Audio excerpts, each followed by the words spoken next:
Hi, I'm Danny Stoller, and you probably don't know me because I am not known. This is the first video of what I hope to be many.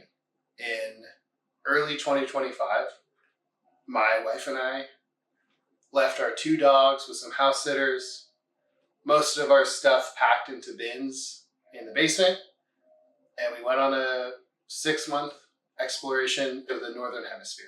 For the first video, I'm going to make one of my favorite sandwiches ever, the banh mi. So since I was 18, I've wanted to visit Vietnam. There's a huge Vietnamese population in Seattle, where I'm from, and going on this trip was the culmination of a lifelong goal. We were there for almost a month. Our first stop was Hanoi. We got into Hanoi late, it was rainy, so we wanted to go find a late night banh mi. Picked our way through the trash around the sides of the old quarter and found ourselves at a bustling hub of street stalls. And in Vietnam, street stalls are maybe unlike anything you've ever experienced. There are big metal bowls on the sidewalk full of dishwashing material, and people are washing it with tap water from the spigot from the building they're in front of. There's chairs that they set up and break down, tents that they set up and break down, entire ovens and stoves and ranges, fryers that go away every night, pulled only by a motor scooter. These are the craziest version of a pop-up, and it was so incredible and vibrant to be there. We walked past a few that didn't look that interesting, and then we found one that we had researched prior that was supposed to be known for its banh mi. The people we ordered from didn't speak English, so we were pointing at the menu. We sat down. We were surrounded by a sea of Vietnamese teenagers, drunk, talking on their phones, just chilling. I was way too big for the chair, but I sort of squeezed myself into it, and they brought us out a banh mi. So this episode is going to talk about that. For this version of the banh mi, I'm going to make a chicken liver pate, very traditional schmear on the banh mi, a garlic ginger roast pork. I'm calling it 32 cloves of garlic pork because, I don't know, you'll have to watch to find out. Pickled carrots and ginger, cucumber and cilantro, and some homemade mayo. So if you're interested and excited, keep watching.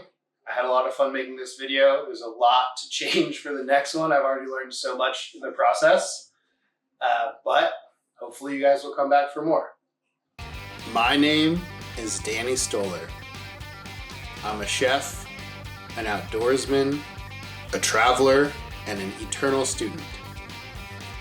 I've spent my life in a continual search for amazing food, the best conversations, and experiences distinct from the usual. In 2025, my wife and I traveled out of the United States for 180 days. Every week, I will recreate a dish that we ate, share more context than is necessary, and make jokes that no one finds funny. This is the 6-month honeymoon. Garlic pork. Get my pork out and get it seasoned. The part of the cut that it comes from is called the Boston butt, and it's actually the shoulder, the front. It's really delicious. It's got a lot of connective tissue, which means that when you cook it low and slow, like we're going to do, that connective tissue turns into delicious gelatin. As you can see, it's got like a nice big fat cap. Delicious pork fat. I'm gonna quickly season it with salt and pepper. Set it aside, then we'll make our marinade, and ideally to marinate overnight or a minimum of 4 hours. So a lot of Vietnamese cooking actually uses more white pepper than black pepper, but I prefer the flavor of black pepper, and I have a lot more black pepper. So just season it as much as you can. You'd be surprised at how much seasoning this can take. So I would not go under. Every time I do it, it looks like too much, and then in the end, you're gonna want more. Go with more. To make the marinade, we're going to use some lemongrass, some ginger, 32 cloves of garlic, I counted, some fish sauce, some soy sauce, and America's favorite ingredient, and also everyone else in the world, sugar. A lot of times in Asian cooking, the sort of recommended way to handle lemongrass is to kind of smack it or beat it, because you're trying to release as much of the sort of essential oils and flavors as you can. Because we're going for kind of like a marinated a paste, and I'm going to leave it on for cooking, I want it to be somewhat edible. I mean, it's going to cook for a long time, so we just want to have it in small pieces. And then to help with some of that flavor activation, we're actually going to put it into a food processor. And also, we're going to leave some parts out. So these kind of spindly tips and the really thick roots, I will leave behind. And then I'm going to take this and I'm going to cut it in half and then cut it into coins. So I'm just going to cut it into thin coins. And again, we're putting this in the food processor. So it's okay if it's not super precise. The biggest thing is you want to make sure you're getting through those connective tissues that run kind of parallel with the length of it. I grew up in Seattle, so I've eaten a lot of banh mi in my life. This is ginger. I already peeled it. I'm just going to cut it into coins for the same reason as lemongrass. It'll be easier to make the paste. I'm going to put in my lemongrass and ginger. And I'm also going to add the sugar, which is going to help us kind of like break down the fibers. It's going to be an agitator, so to speak. So I'm just going to do that, and I'll start with a pulp just till I see it start to break down. And then we'll just rub it. I'm just going to add some soy sauce, about a quarter cup, half cup or so.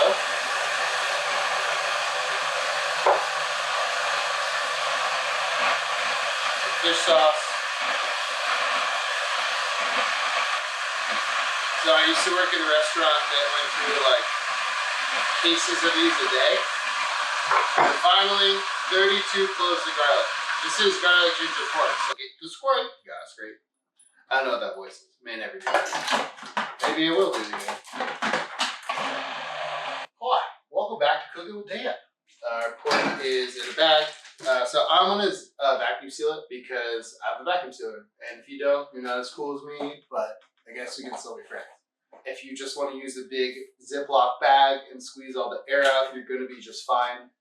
It's like 1:30 my time. I'm going to cook this before I go to bed tonight, so it should be in marinade in the vacuum seal for like 8 hours, because I go to bed at 9:30 because I'm a nerd. I go to bed when I go to bed. Don't ask me anything about it. I'm going to put the marinade in the bag. I'm going to go seal it, and then when we're ready to cook it, we're ready to cook it. So I'm just going to use a glove, and then we'll try to pour what's left into it. Get in its belly. It's not belly, it's butt. Wait, it's not butt, it's shoulder. I don't know. Who's on first? It's going great. Honestly, it smells a little bit more like 33 cloves than 32 cloves. So, okay, joke that only Danny likes is over. Alright, so it's in the bag, but I do kind of want to rub the marinade onto the pork so that we can get all those flavors in contact with each other. It smells, yeah, it smells like 32. So we'll go ahead and do that, and then we'll get it sealed up, put it in the fridge. We're gonna make chicken liver mousse. We're gonna need equal parts by weight, so 1 pound of chicken livers, 1 pound of butter, some shallots, some white pepper, some clove, and some salt. Start that heat, and I'm going to melt my butter. This is the pate that we're going to smear on the bottom of our bread. I really like the flavor of a chicken liver in a pate. I think it's the mildest. So that's what we're going to use. So I'm going to add my shallots, and the salt and the spices, and I want that to melt. So I'm also going to preheat the oven to 300. And I'm going to boil some water. I have a kettle going. Now the fun stuff. Okay, so we're going to put these chicken livers raw into the Vitamix. Going to press start. Starting it. So I turned it off just so you could hear me. But now what I'm going to do is slowly, I don't know why I'm still yelling. Now I'm going to slowly add the butter.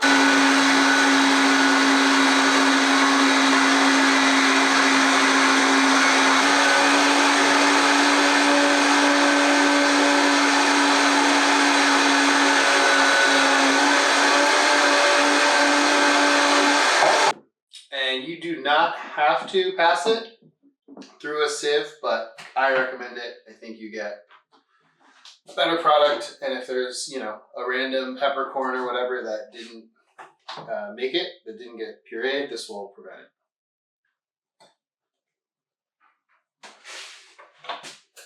Gonna have to use a spoon to keep pushing it.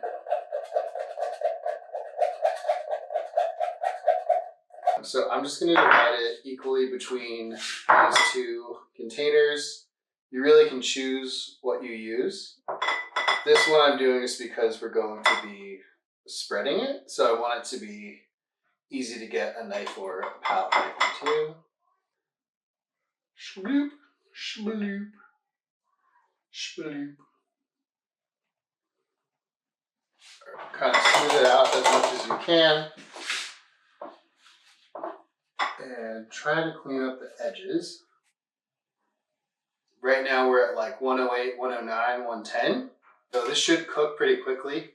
We're gonna put this in the oven in what's called a water bath. That's why we boiled the water.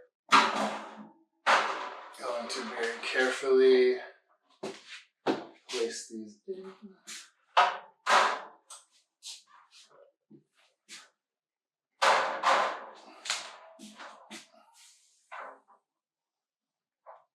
And we're looking to go about halfway up the side. Containers should be just about perfect. And this guy, I'm going to cover it with foil, and then we'll probably check it in like 5 minutes.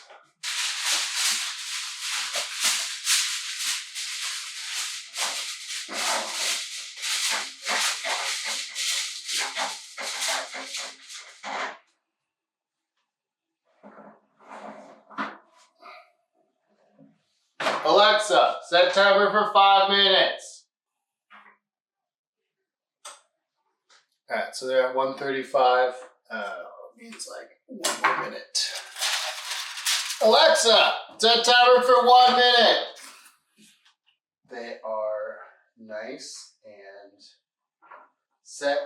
Will jiggle. They tempt at 148, which is fine for me. We'll let it carry over. I'm going to pull these out of the water bath.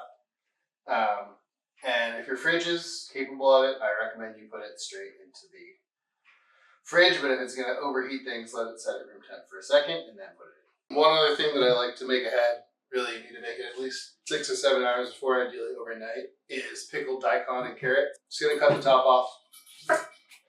And then I think for me, we'll probably just pickle that amount. Also have some carrots. So one trick that I really like when you're peeling something, it's more for cleanliness than anything else, is if you work over a piece of parchment like this, then you will make sure that when you're done with all of your peeling, you can just pick it up and throw it away. Peel, peel.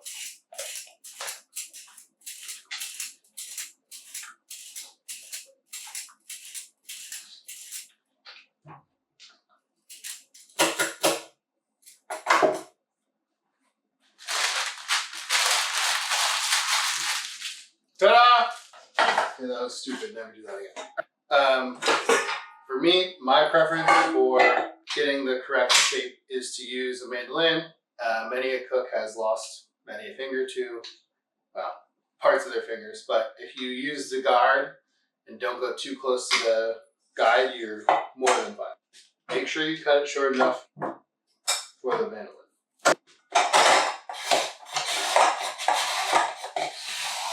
Save this for the stock pot for your dogs. It's not worth losing your life, man. I'm going to liberally salt this and let it sit. We're going to do the same thing with the daikon. I let the vegetables sit for about 15 minutes with the salt. Now I'm going to pack them into these jars. For the pickle brine I'm going to make, I've gone a little bit on the more acidic side.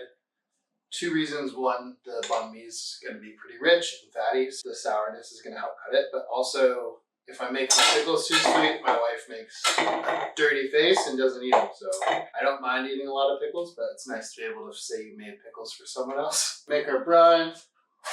We're gonna put hot on the stove. I'm just going very simple. So quart of vinegar.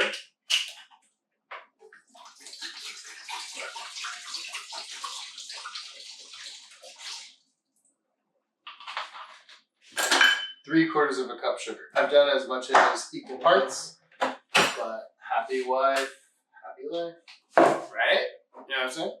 And we'll just bring that to a boil. If I was making pickles for something other than for banh mi, I would probably add more seasoning. I like to add some pickling spice or make my own, so add clove, allspice, peppercorn, chili flake, dill seed or fennel seed.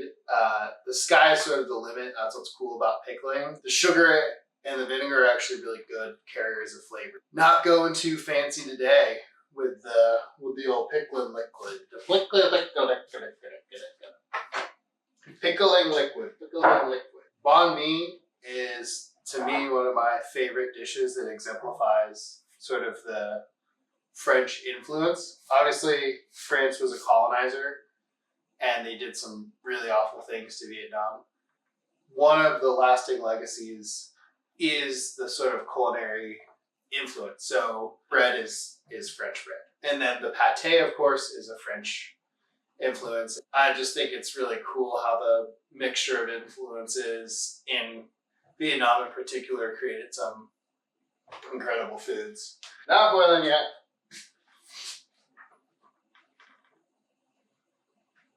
When I was a young cook, I lived about 2 miles and then 1.5 miles from a neighborhood in Seattle called Little Saigon. And I was really broke because I was cooking, but also because I was drinking too much and bought a pack of every day. I don't smoke anymore. Maybe I can't say that on YouTube, so I'll bleep that out. On my days off, I would just walk down there and check out the markets, eat a cheap meal, and I felt like I was in a whole other world in my city going to Little Saigon in Seattle. And so I think for a lot of reasons, Vietnamese food has like a huge impact or a hold on my heart. Let's say pho, that beef noodle or chicken noodle broth, my parents would get it when we were sick. A lot of love for Vietnam and their food, which is why I'm making a banh mi for my first version of making sandwiches with sandwiches. That's the way. She hates sweet pickles. Boil. Should have just covered it. Pour it into this to make it easier to pour it into the mason jars. I'm going to fill it pretty much to the top. I'm going to put regular plastic lids on it. And I'm going to let this sit at room temperature for like 20 minutes, and then I'll put it in the fridge. It is 9:59. Thought here is that we're trying to cook the pork as low and slow as possible. I'm going to set the oven to the absolute lowest setting. We're going to wrap it in foil. We're going to put it in the oven, and then we're going to go to bed.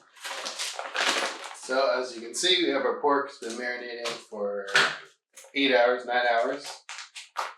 Look at that. Delicious, delicious pork.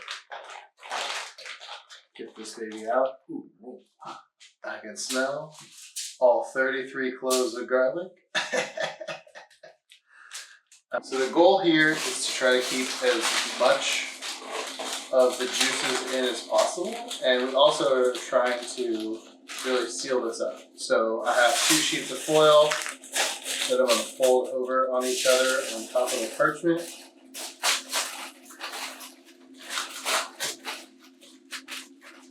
Going to make it up into a tight little package. I'm going to put it in this baking pan that I have right here. There's some water underneath a rack. As this cooks, no matter how well we seal it, there are going to be some mostly fat that drips out. And I've done this before and woken up to the smell of burnt fat, and it's not that great. So we're going to prevent that with the water in the pan.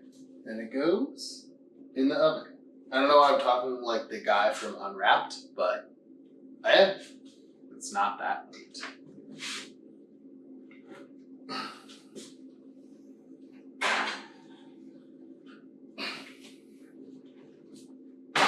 Good morning, everyone. It is 6:30 or so, and I'm going to take a pork out.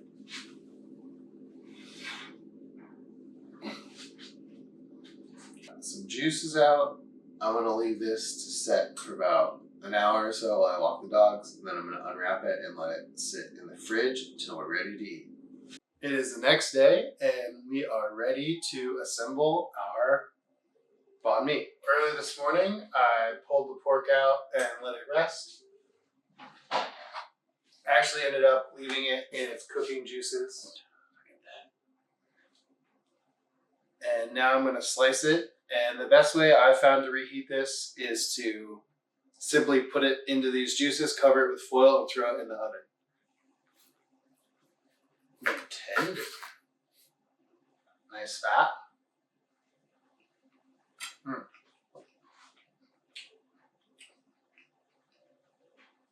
Has insanely porky, lots of garlics, unsurprisingly, ginger, really nice. So what I really like about this method is that it keeps a lot of the natural juices inside the pork, even though it's tenderizing it. So when we reheat it, it's going to be nice and soft and succulent, and it's going to have a lot of juiciness. So now that my pork is sliced, I'm just going to give it a quick wrap with foil and then into the oven.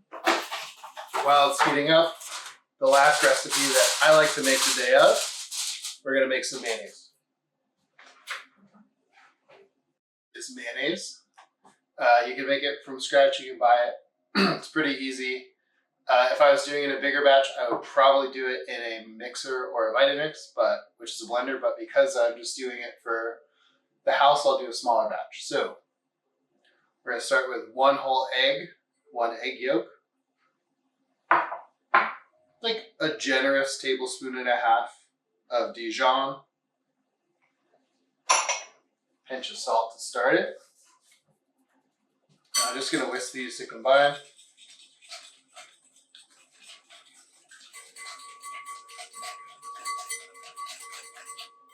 I'll add my vinegar.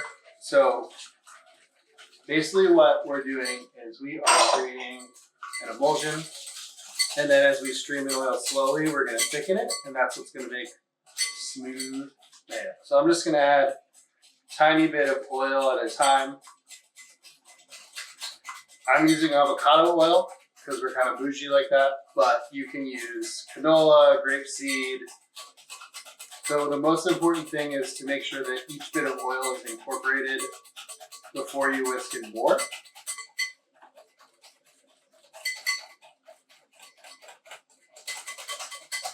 There we go.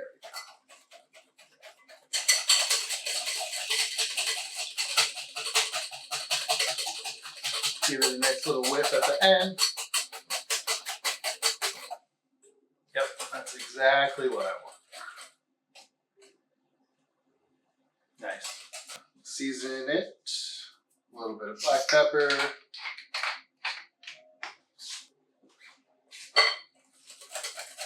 Whisk it up. I'm notorious for not closing the doors and drawers. Oh yeah. Oh, that's real nice. And we are ready to assemble. I have some Vietnamese bakery bolillo rolls. So, you know, French rolls essentially made for banh mi. I got them yesterday.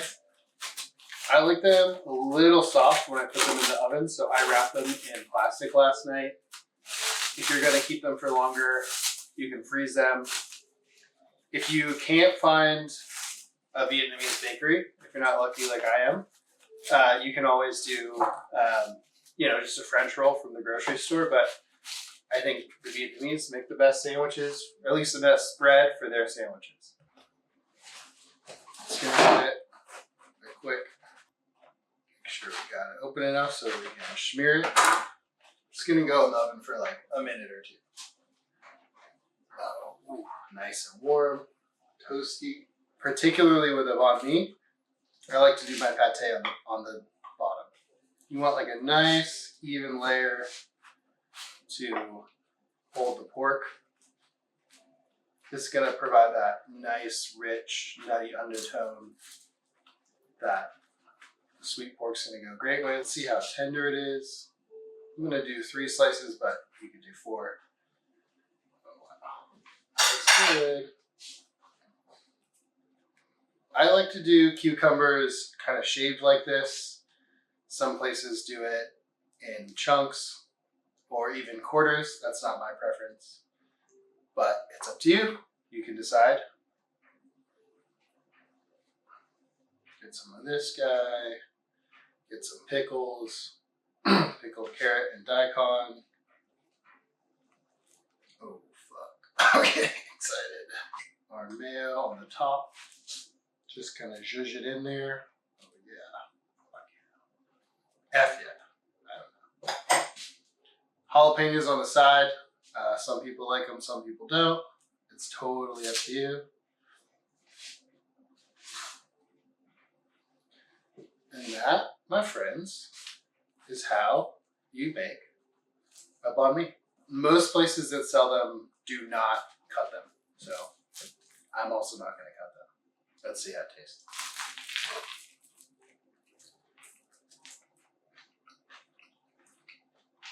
Oh. Oh.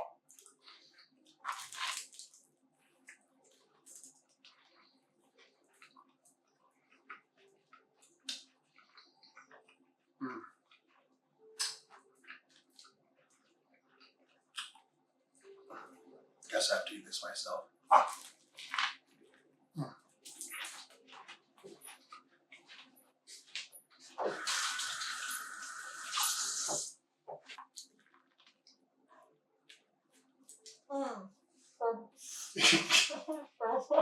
Is it good? The wife approved. And the pickles aren't too sweet. Mm-hmm. Mm. Yeah, I'm gonna eat more. Oh.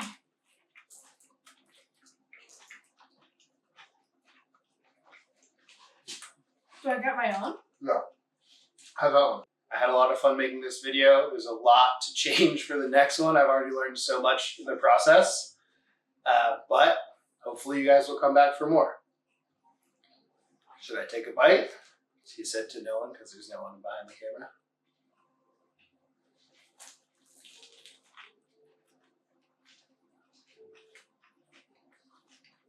We're going to clean up.